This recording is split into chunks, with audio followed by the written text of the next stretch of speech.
faces, Brad. What will be the challenges in the first week of training camp getting anybody done? Honestly, I don't even think it'll be a challenge. I think it'll just be something new. Everybody's coming into a new situation. We have our starters back, but our whole bench is pretty much new.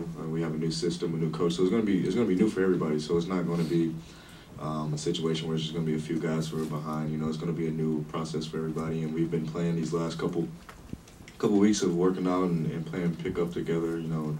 Learning hot spots for guys and weaknesses for some guys, and I think we got a pretty good chemistry so far. We have good character guys who know their roles, so far so good.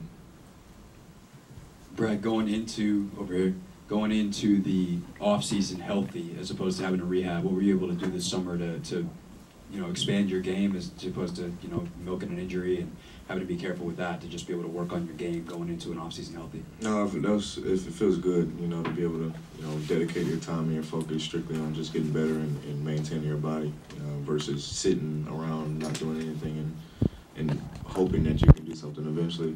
So this is probably the first off season that I've had where I could really dedicate myself to my body, lifting, eating right, physical therapy every day. Everything was a routine and a regimen for me, and it was perfect. And I love what I'm on. I've been healthy all season. All off season, and hopefully it can continue throughout the season. You obviously have Coach Brooks here now. What's been the biggest impact so far? Obviously you haven't even had training camp yet, but since he signed on, whether it's conversations or something during workouts. Oh, he's great. He's a player's coach for sure. He loves being hands-on, but at the same time, he gives us freedom to make decisions, to be leaders and basically to be men. So it's awesome so far to be able to have him. He's a proven coach. He's a winner. And that's what he's all about. He wants every player to get better individually, but at the end of the day, it's all about winning games. And he stands for all the right things that our team needs. Did you see any of these one-on-ones with John Wall when he was trying to help him, recover? And did you see any of these so-called one-on-ones? Oh no! Those, I haven't seen those battles. But Coach Brooks, he jumps out there every now and then, thinking he still has it. So we might have to come practice. We might have to rough him up a little bit.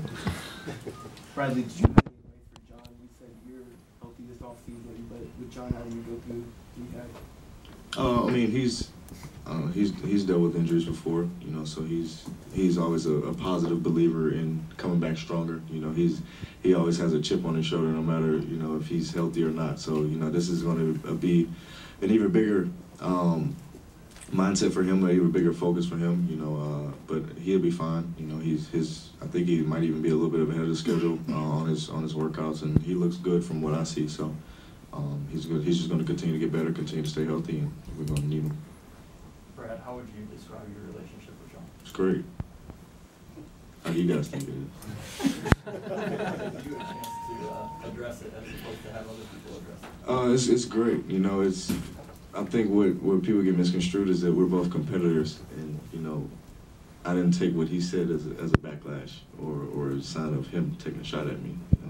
We're both competitors. We both love to compete. We both want to win. That's what's most important, and I think we both realize that that's what's important here.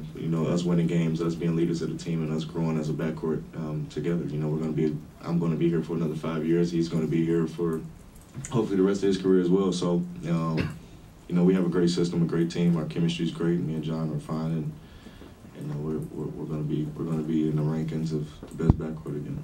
You have brothers. Is that similar to the Box brothers? Similar to that kind of dynamic? Yeah, for sure. That's a great comparison. Sometimes you don't always get along with your bigger brother or your little brother, but you love them at the end of the day. They're family. So that's how John and I are. We don't always agree on the court. You're not always going to agree with Coach Brooks, something that he says. So, but at the end of the day, we're backcourt mates. We're teammates. We're the two leaders of the team, and we're going to help win these games. Your summer workouts, brother. I know you're out in California with your brother and your trainer. What did you try to work on, and what do you think you accomplished? I think the biggest thing for me is staying strong, maintaining my body, staying injury-free for sure, but being able to move mechanically the right way. And I think that's something I've been preaching the last couple of years, but I think this is the first off season where I've really stuck to a great routine and a dedication of lifting and doing physical therapy every day, as well as working out and then taking care of my body, doing yoga, spa treatment, whatever it may have been. And just dedicating my time and energy to that. You know, I feel great, I feel healthy, I feel lean. So, you know, this is probably the best I felt coming into a year. Brad, do you expect any minutes restriction this year? Or? No. Scott was saying earlier that a goal for you would be to, you know, make his teammates better. Very general statement, but what does that look like to you? That's pretty perfect. You know, at the end of the day, we all want to get better individually, but, you know, it's a team effort, you know, and there's no greater feeling than knowing that you're making your team better or that you're helping a teammate get better, you know, because at the end of the day, we can just take Kelly Oubre for an example. You know, Kelly's a young guy, but he's somebody who we took up under our wing, and each year and each month he's gotten better. Just by us leading him and just by him constantly having that work ethic and being up under us and under this system, it's great. So, you know, we have the pieces we need and the team and the guys that we need. And Coach Brooks is going to do awesome for us, and John and I are going to do a great job of leading us. There's a lot of new faces, obviously, especially coming off the bench. In the backcourt, Trey Burke, Satoransky, what have you seen from them, and how do you think their game can help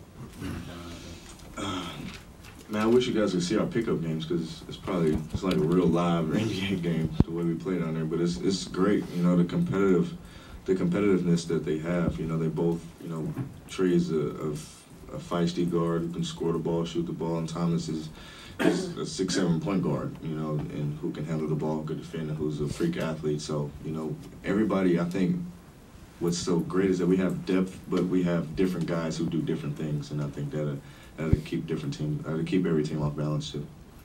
Brad, what do you expect the offensive philosophy of this team to be? More like pick and roll heavy or ball screen heavy? More 3-pointers, get up and down? I don't know. It's you know, at the end of the day, it's Coach Brooks' decision. But you know, I think we have a lot of guys who can shoot the ball. I think even our 4s and 5s can really shoot it. So I think we'll probably do a lot of space on the floor, pick and rolls, and get up and down. I know for sure he wants to run, but in terms of the basic offense, I'm not sure I can tell you. You and John are two bigger guards. What do you think about your potential to wreak havoc defensively? You were talking about getting back in the conversation and being in the best backcourt, but from that light. My goal for me, you know, I want to be on one of the all defensive teams, and I know that was an accomplishment of John's as well, and a goal of his too. So, and we know that us too, we don't have a night off. You know, we have it tough every night, point guards and shooting guards. So, you know, we have to bring it, you know, plain and simple, and we're in a position where we have a fresh new start, fresh coach, fresh system, and what better way to set the season off right with coming into a new situation, a new fresh start, and doing it defensively first, and then we're letting the offense take care of itself. Brad, you've addressed social things before. What's been your view of the national anthem protests, and as you head into the season, how do you think you personally will approach that and your organization will approach that? Well, I think first as a team, individually, I haven't really thought about doing anything or what I would do in that situation. But I think if we do, I think it'll be as a team. I think we're going to talk to Coach Brooks and as a team together on what we feel as though is right and what we feel as though we should do if we are going to do anything. But you know, it's a tough subject, you know, given on how you view it, because it is bringing awareness to something, but it can be a distraction too. So, but at the end of the day, you have to stand firm on what you believe in, and you can't straddle the fence one way or another. So it's either you're all in or you're all out. So I think as a team, we're going to figure out what it is that we want to do, and we're going to stand with it. You talked about eating right. You know, is there any specific things that you've given up or that you're working on? Because you look like you've lost weight. I mean, like. I look skinny. Oh, is that? You tell me I look skinny? I mean, I would be happy if somebody told me that. Oh no, I don't. I used to eat a lot of junk food. I don't eat as much junk food anymore. I'm only 23, so my metabolism is still a little high. But so I get away with a few things, but I just try to eliminate them as much as possible. Just try to eat my greens, do what my mom tells me. Get the greens, and I'll be good from there. Brad, this season you guys are traveling down 95 to Richmond to train instead of staying in the area. How do you think that will impact or maybe improve the team's training camp experience? I think it'd be great. You know, it gives us a time to really, mesh together, bond together with your teammates and the guys, and get a feel for the coach and staff, different players, off the court as well. And on top of that, nobody's ever been to Richmond, so I think we're all excited to be on VCU's campus and to be able to get some good work in. The season, this is probably a short summer for most of us, so it's great to be able to see that we're back in full circle again. We've talked about your leadership evolving over your career so far. What specifically would you like to do now, especially with the contract and the raised expectations and the vocalness that you've now shown? What specific things would you like to do to exemplify that leadership? The biggest thing, I just have to show up on the court. I can't just talk and say all this stuff up here and not be productive on the floor. So the biggest thing for me is, I'm my biggest critic, so I'm always just making sure I'm going to get better, each and every game, and that's going to be my goal. And the rest will take care of itself. The most important thing to me is winning games. I want to win 50+ games this year, and I want to win a championship. And I think everybody on the team should have that goal and that mindset, and we're going to do whatever it takes to do that.